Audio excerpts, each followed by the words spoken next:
জামাত ইসলামী প্রকাশ্যেই সমাবেশ করে বলেছে যে তারা ভালো হয়ে গেছে এবং ৭১-এ জুলুম অত্যাচারের জন্য তারা নিঃশর্ত ক্ষমা চেয়েছে।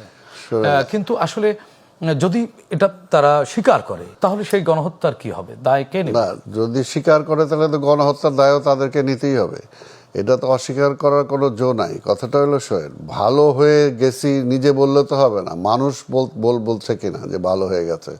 শেখ হাসিনাও তো ভালো হওয়ার জন্য মানে একেবারে মাপ টাপ চায়, মাথায় হিজাব টিজাব পরে তসবি নিয়ে, তাই না, অনেক কিছুই করছিল যে আমাকে জীবন একটাবার সুযোগ দেন। তো একটাবার সুযোগ নিয়ে সে কি হয়ে গেল, স্বৈরাচার হয়ে গেল, ২৪ উপহার দিল, তাই না, ২৪ উপহার দিল। তো কাজেই ওরাও যে কারণ সব কিছুই ধরেন, আপনার একটা অতীত আছে, আমার একটা অতীত আছে, আমি যে দল করি সেই দলের একটা অতীত আছে, আজকে আওয়ামী লীগের একটা অতীত আছে, জামাতের একটা অতীত আছে।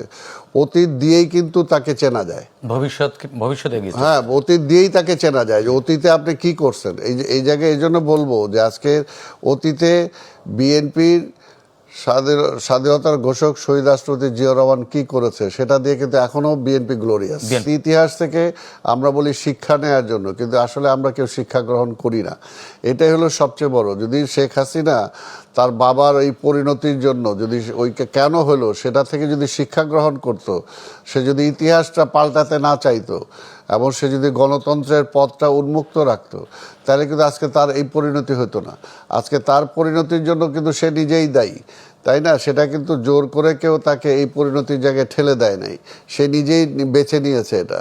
এবং বাংলাদেশে যেটা কোনো সম্ভব না, আমরা কিন্তু বারবার এটা তাকে বোঝানোর জন্য চেষ্টা করেছে। বাংলাদেশে মানুষ এটা কখনো গ্রহণ করে না, কিন্তু তার বাবাকেই গ্রহণ করে না বলছেন আপনারা, মুক্তিযোদ্ধারা এখনো বেঁচে আছেন অনেকেই, আপনারা বলছেন গ্রহণ করে না, কিন্তু এক ধরনের মুক্তিযুদ্ধকে একটু হিউমিলিট করা, একটু নিচে নামানো এবং বর্তমান সমসাময়িক রাজনীতি যদি দেখেন, সমসাময়িক রাজনীতিতে ৭১ কিন্তু চরম প্রাসঙ্গিক হয়ে এসেছে এবং